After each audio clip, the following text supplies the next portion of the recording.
Hey everyone, welcome to a special episode of the Orange and Black Insider Bengals podcast. This is the listener question show.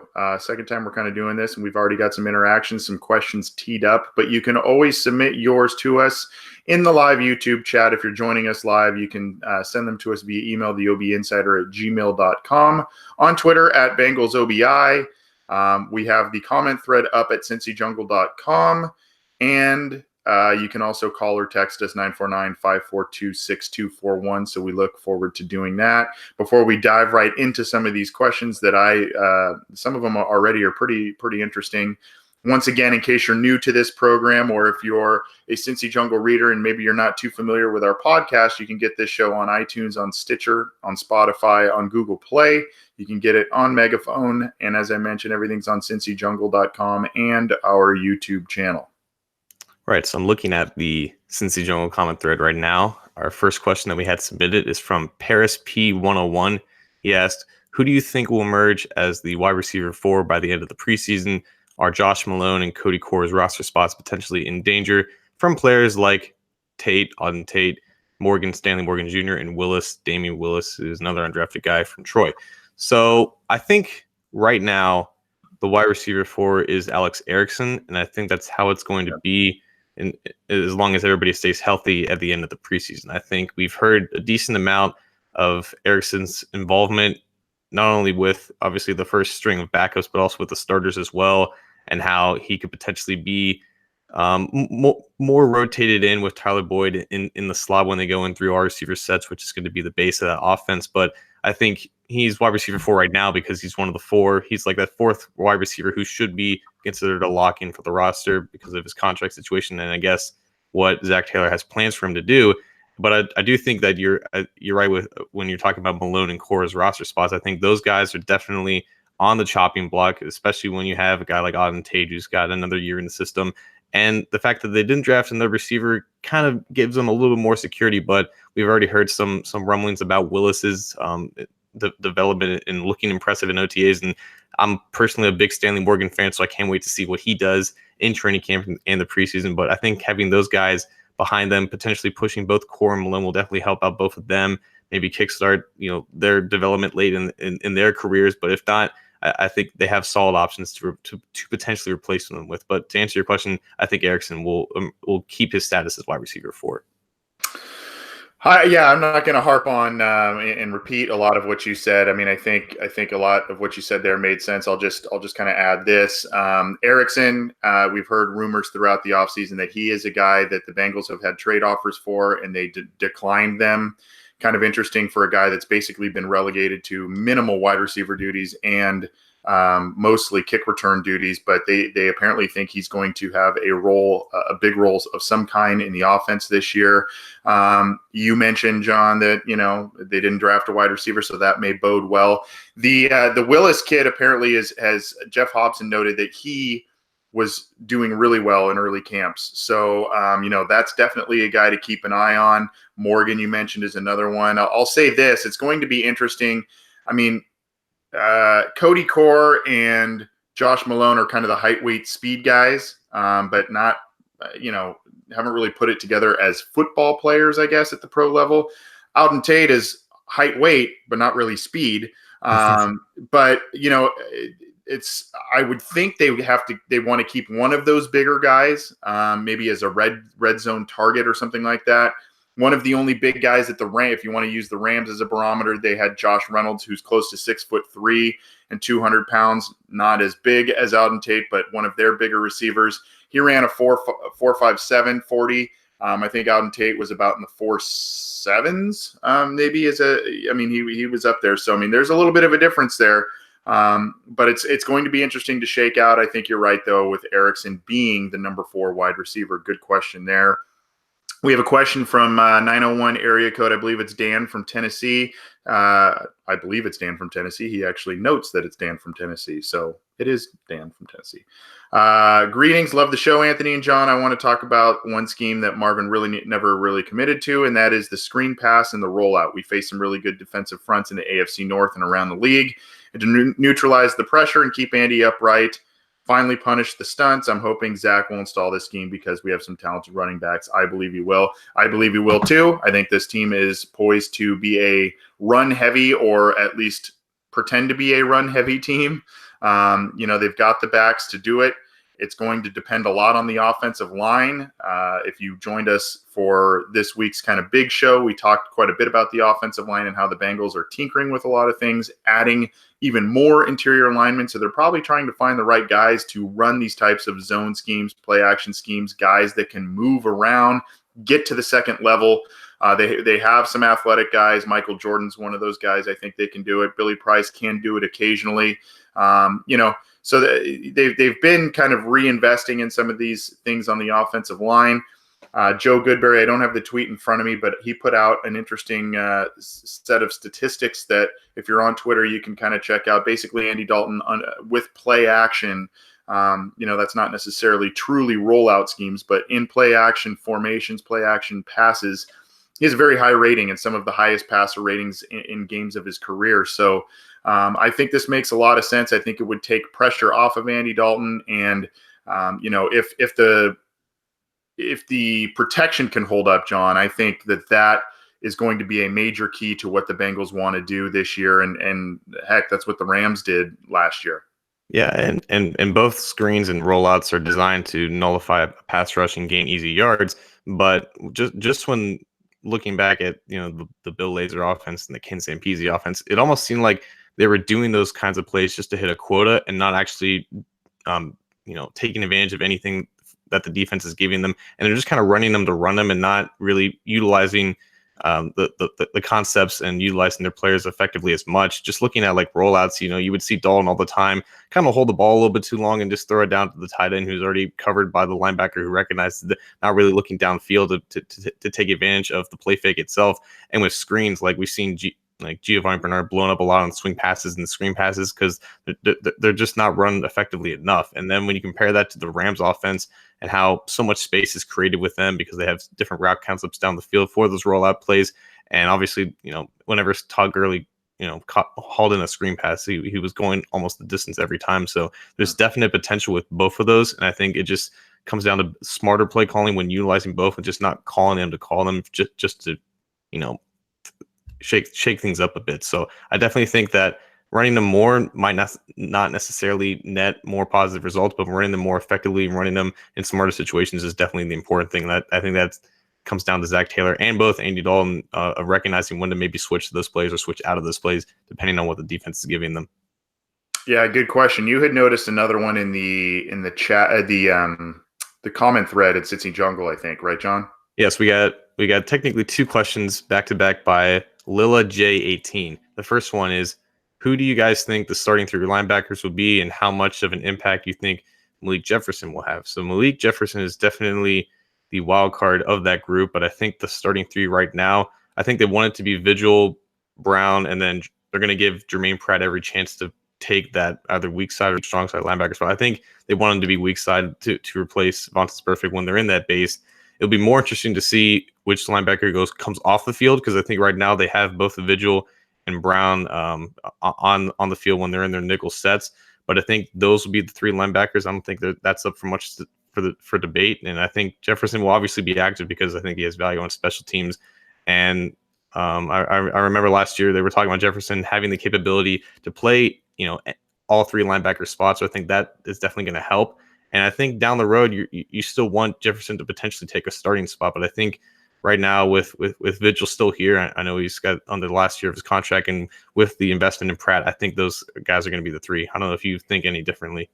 I don't. I will say I just will add this. Pratt, I don't believe has signed his contract yet. So that's kind of interesting. Usually with the CBA that was signed in 2011, there's not really, I guess, holdouts. I don't want to say he's holding out, I guess, but that's just kind of an interesting facet to this whole thing. And you would think that a guy that they want, I'm sure they want to start or be a heavy rotational player on defense. They want him there, and they want him, ready to go and not be put behind. So hopefully he gets signed pretty soon. Malik Jefferson was one of my favorite picks of last year's draft. I kind of had some high hopes for him. I knew he'd be a developmental guy that would take a little time, but if he ever reaches that potential, I think he can help this group quite a bit. I don't think he'll ever be like a Pro Bowl guy, but at his best. So I think he's a guy that could come in and potentially help this team right away.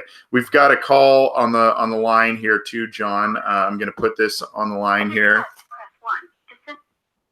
Hi, this is the Orange and Black Insider. Who's this? How you doing? It's Terrell. Terrell, what's going on, buddy?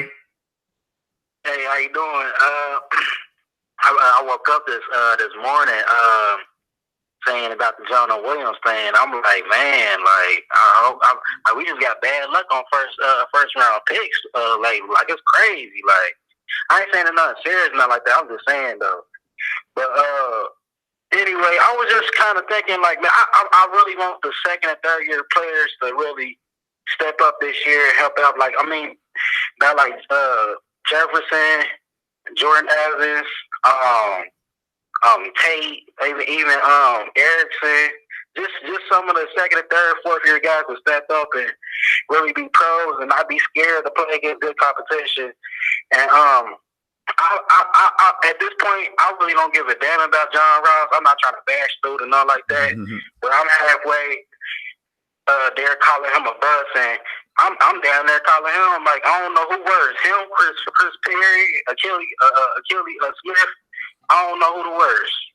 Well, I would venture to say Achilles Smith personally. That was just that one set the franchise back quite a bit there. Thanks for calling in, Terrell. You brought up some interesting stuff. We're going to talk about that. We've already talked about a couple of those guys, but you brought up some interesting stuff about Jonah Williams and others. Good to hear from you, my man. Thank you too. All right. Well, for those who joined our weekly, our regular weekly show, we talked quite a bit about Jonah Williams. There was a question, I think, in the live YouTube chat, what's the latest on the injury? The latest on the injury is not very much. Most indications tell you that it's not very serious because he's not in crutches, he's not in slings, he's not, in boots or anything like that. But, he is sitting out practice, and there's been kind of a mum's the word type of thing with him. So, in terms of Jonah Williams, there is that. We also, on this week's show, talked about the issues with the first-round picks and high-round picks of recent years getting hurt and not being able to contribute to this team right away. So I don't want to kind of rehash all of that. Go listen to that episode to talk about that. But basically, from 2012 through this year, it has not been pretty in terms of first-round picks, injury history, all that kind of stuff. The one thing I do want to talk about, which we've kind of been touching on a little bit, that Terrell pointed out there, is the stepping up of the second, third, and fourth-year guys. And I think, obviously everybody wants to see John Ross. We just talked about Malik Jefferson stepping up, potentially playing some sort of a role on defense that helps this team. We talked about Tate, Erickson. But I think just kind of from a larger picture, John, my thing is those are the guys that are going to really shape this team in terms of it potentially being successful right away. Right. It's the core of the team now. And anybody that was drafted before 2016 is either on like a second contract and is like a starter or is off the team because those draft classes before then were plainly awful. 2016 was really the reboot of what this core looks like right now. And anybody who hasn't established their role in some way, shape, or form, they're going to be looked in a different light because this is a different coaching staff. So this is definitely the time for them to step up and establish themselves as either a key contributor coming off the bench or a starter. And you have guys like Billy Price that need to take big leaps forward. You have guys like Carl Lawson and Ryan Glasgow that need to, bounce back from injury. And then you have guys like Christian Westerman who need to show something to make sure that he maintains his status on the team.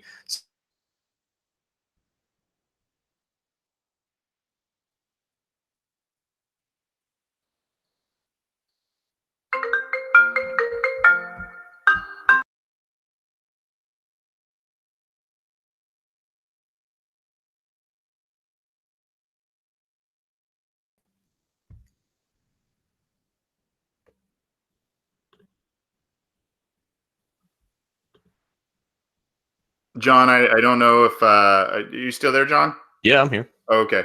We had a little freeze up there. So hopefully that didn't affect the audio there, but we do have a call on the line from, I believe it's Jason Von Stein. Jason, how are you? I'm doing well. I called. I screwed everything up. I apologize. No, I think it was right before that. Don't worry about it, man. You could never, man. for you guys. No, it's good to hear from you. Wearing the cool hat. What's that? Where's your cool hat? Where's my cool hat? Well, Yeah. I have a day job as well, Jason. So I'm kind of doing this a little bit on my lunch break, and so no hats on my day job. No hat. That's more of an evening recording thing. I gotcha. Okay. All right. Well, now that's clear. So, hey, Mr. Misery, it's going over pretty well in Atlanta. So thank you guys for doing what you guys do, and I'm happy that we're all miserable together. Yeah. Well, thanks for sending over that tune. It's we've put it on quite a few episodes. For those of you who don't know, there's kind of a jammy tune that we've put as an intro and outro to quite a few of our shows, and this guy here, Jason, supplied us with that. So we are grateful. We love promoting things, and it's cool that you were able to send that over to us. But what's on your mind about the Bengals today, my friend? Well, I'll just say real quick, I really appreciate you doing that. My father wrote that song. He's written over 5,000. And happy Father's Day to all the fathers that are listening and have to deal with all things Bengals. No, I just love what you guys are doing. I just wanted to call and thank you guys for being, keeping us up to date. You guys really are the best news for the Cincinnati Bengals in the entire world. So thank you very much for continuing to support us and let us know what's going on. I love you guys. Hey, thanks, man. Yeah, well, we're doing what we can. We appreciate it. I know since we've got a group of writers. I've been paying a bit more attention. Thanks for calling in, Jason. I personally have been paying attention a little bit more to this show and trying to grow this show. And my co-host here is doing a great job co-hosting this show, but also does quite a bit of writing for the site. We brought on a new writer. I think it's Nathan Bagley, who's doing some writing and news stuff for the site. Of course, Jason Markham. You've got film breakdowns from Matt Minich. You've got a couple of the Patricks, Judas, and I can't remember what the other. He goes by LB 3-Point Man, I think. So we've got quite the staff over there, and we try and get you all the news. We do get to go to some, events. We've got access to players and whatnot. We've had them on this show, fortunately enough, but we're still working on the full press credentials. So, we do have to kind of rely on some of the other news outlets or Twitter to break some of this stuff. But we appreciate that the readership and the listenership of this show. And thanks for calling in, Jason. It's been a little while since we've heard from you, and thanks for that tune. I think you've got a couple of more in the live comment section here, John. Before we do, I just want to remind everyone you can get this show on iTunes, on Stitcher, on Spotify, on Google Play. You can get it on Megaphone. You can get it at cincyjungle.com, all of our stuff, as well as our YouTube channel. So subscribe to our channels, leave us a rating, and when we do these listener shows, call in, text in, leave us a comment. We'd love to hear from you. Yeah, I definitely think once Mike Brown gets word that we are the best in the world at breaking Bengals news, he'll definitely give us some press credentials. Yeah, there you go. That's a long battle uphill that's still to come. Lila J, 18-second question in the Cincy Jungle comment thread is actually has little to do with the Bengals. It's who is your favorite player currently in the NFL that's not on the Bengals, and favorite player of all time that never played for the Bengals. So me, I'm a young guy, so I'm only going to give answers of players who played in the 21st century. But my favorite player right now in the NFL that's not on the Bengals is probably Aaron Donald, and he is a guy that Bengals fans are familiar with because he's always the guy that's been put ahead of Geno Atkins in terms of ranking interior defensive linemen. But I think he's the best player in the NFL right now, and I think he's the most fun player to watch for guys who don't have the ball in their hands. Like just watching him week in, week out and wreck the game in the passing game and in the run game. He's the most dominant player in the NFL. And that freakish athleticism and the fact that he's doing it at like 270 pounds, just revolutionizing that position. He's just so much fun to watch. And he's a great dude. I love watching him on Hard Knocks playing ping pong with his shirt off, looking like the Hulk. So he's probably my favorite player that's on the Bengals. And favorite player of all time, I'm going to stay in LA or Southern California and go with LaDainian Tomlinson, mainly because he's probably not above Barry Sanders for me as the greatest running back, but just, again, watching him dominate the NFL. I think he had like 26 touchdowns in 1 year with the Chargers, in that powder blue uniform, so that combination was definitely lethal for me. Also, he was like a dominant player in like the old mid 2000s Maddens and NFL Street, NFL Tour. So just growing up watching LT, a guy that touched the ball 30 times a game, 20 in the run game, 10 in the passing game, just in the tail end when running backs were really the workhorse of an offense, and just the way he moves and his jukes and stiff arms and that one touchdown celebration, again, all in those sick Chargers uniforms. That's probably my favorite player of all time that didn't play for the Bengals. Yeah, see, I'm a little more jaded than you are. I don't sit around and I really enjoy. I mean, I like watching the Bengals. I do. So it's tough to. And I actually find myself strongly disliking a lot of players around the league more so than just randomly liking people around the league. I'll say this, and mine probably won't be nearly as popular because these guys haven't been. They're not stars. They're not overly successful, but I've either interviewed them or know them personally. I've just encountered them in some form or another. One is Chris Conley, the wide receiver. He was with the Chiefs, and he just signed a deal. I forget where he just went to, but maybe Jacksonville. Yeah. I met him at the NFLPA Bowl, and I interviewed him years ago. I want to say it was probably 4 years ago now or so. Very interesting guy, highly intelligent. He's a guy that has had a little bit of success in the league. He's probably never going to be anything above a number 2 wide receiver, maybe number 3 for any team, but went to Georgia.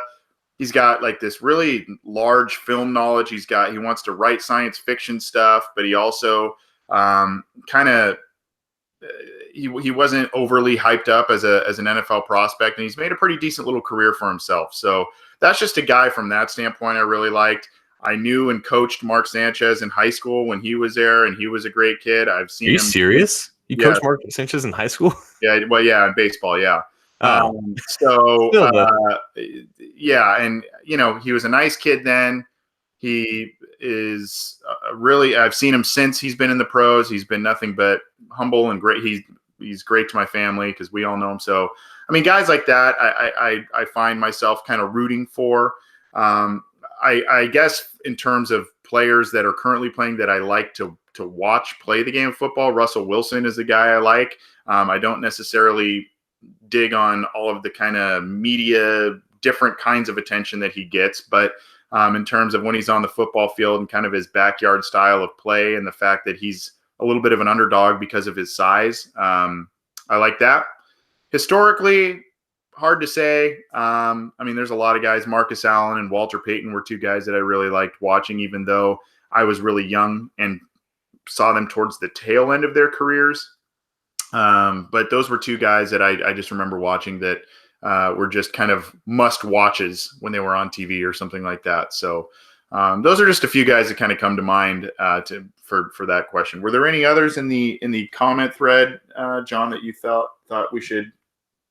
So Ants152 is asking who is getting work at right tackle behind Bobby Hart, and I don't think either of us can comfortably answer that because we aren't given access to who's practicing. That's probably a question to ask towards training camp, but UAW Bree 412 had a couple questions. He addressed Alex Erickson. We kind of already talked about him, but these other 2 questions. Will the Bengals keep 3 quarterbacks on the 53-man roster? And if so, where do you see them going light to accommodate the 3rd quarterback? Starting with that, I don't think right now I'm comfortable saying that they will. If both Finley and Driscoll keep, practicing poorly, and then that goes into the preseason, I think that's then the conversation to have. But if they do go 3 quarterbacks, maybe they go light on the offensive line. Maybe they only keep 8. Maybe they go light on the defensive line. Maybe go only 8 or 9. Me personally, I don't think it's wise to have 3 quarterbacks. And if both your backups aren't very good, it's probably better to keep 1 bad backup than 2. But if I were to guess, that's probably how that's going to happen. But again, I think it would definitely be in the Bengals' best interest to only keep 2 quarterbacks and just have Ryan Finley be your backup that you're comfortable with. But right now, it's not necessarily looking like the case like that. Yeah, we talked about this a couple of weeks ago on the show, and neither guy is playing very well. In terms of Driscoll and Finley, they haven't been showing up very, very well. And I think, it sounds like based on the investment that the Bengals made in Ryan Finley in the draft in terms of moving up for him and waiting until the 4th round, that they're comfortable that is going to be their guy in 2019 as their backup. I don't think he's ever going to be starter material and or a guy who will be better than Andy Dalton. But we'll see. He could be this quote unquote system guy, and he could blossom into a guy that they really trust and like. But I think in an ideal world they keep 2, and it's Finley and Dalton. They do spread out some roster spaces at some of those other crowded groups. We talked about it on this week's show too, John, that interior of the offensive line. I think we said there's upwards of 8 guards or something. And then you've got guys that have guard tackle flexibility, like a Trey Hopkins, like the kid from Texas A&M that they brought in as Keaton Sutherland, a guy that played guard and tackle in college. So you've got these positional flexibility guys. So there's a lot to sort out. And I think if you're able to go 2 at quarterback and feel comfortable with it, I think you have to do that. You also have to figure you've got 4 talented running backs now on the roster, with Travion Williams and Rodney Anderson now being added, with Gio Bernard, with Joe Mixon. That position group tends to get kind of battered. Rodney Anderson is still rehabbing a knee injury. So, and you want to hang on to that guy. They got to probably get creative, and quarterback might be one of those spots they do that. That's actually a good point, because Rodney Anderson might be on the PUP, or it might be on like 8-week IR. So that might open up a chance for them to keep one of those quarterbacks, because they might only go through running backs with Anderson out. But if Anderson is healthy to play, he's probably making the roster, I guess. Yeah. That would be that would be the most likely scenario in terms of what the Bengals would do to get a 3rd quarterback. Then maybe you get 6 to 8 weeks or whatever, 10 weeks maybe on the IR thing, if that's what it is with Rodney Anderson designated to return. You get a half a season for Finley to kind of get his NFL legs under him, get a little more acclimated to things, and then maybe you feel a little more comfortable. You can cut a guy like Driscoll loose. I just think if it does come down to one backup quarterback and that's it, I think they're going to go with Finley based on the draft stock, this regime selecting him as opposed to Driscoll, that sort of thing. So that's going to do it for us today. We had calls, we had texts, we had YouTube questions, we had questions from the comment thread. We appreciate all the interaction. We appreciate you tuning in. Again, this is the Orange and Black Insider Bengals podcast, official podcast of Cincy Jungle and SB Nation. You can get this show on iTunes, on Stitcher, on Spotify, on Google Play. You can get it on YouTube, the Megaphone platform, as well as all of our material on cincyjungle.com. Anything else before we sign out of here, John? It is Father's Day weekend. It's also the US Open weekend. I'm gonna see my dad on Sunday, and hope you guys reach out to your dads and either say hi or whatever, or just stop by, because it's Father's Day. Yep, good point. And dads also come in a lot of different forms. Some people have father figures in the form of older brothers or uncles or grandfathers, what have you. So they come in a lot of different forms, not just your biological dad. So celebrate Father's Day how you see fit, and happy Father's Day to all of the fathers out there. That's a great point, John. We didn't give that little sign off on our weekly show this week. So good point there. And for those who maybe listen to another SB Nation regional podcast in the network, maybe from a different sport, you may be hearing a little commercial promo from John and I on this show. So keep your ears open for that. And we're excited about the growth of this show and for all of the participation that you showed. These first 2 kind of listener show standalones that we've done. And we're excited to keep doing these. Thanks for tuning in. We'll see you next time.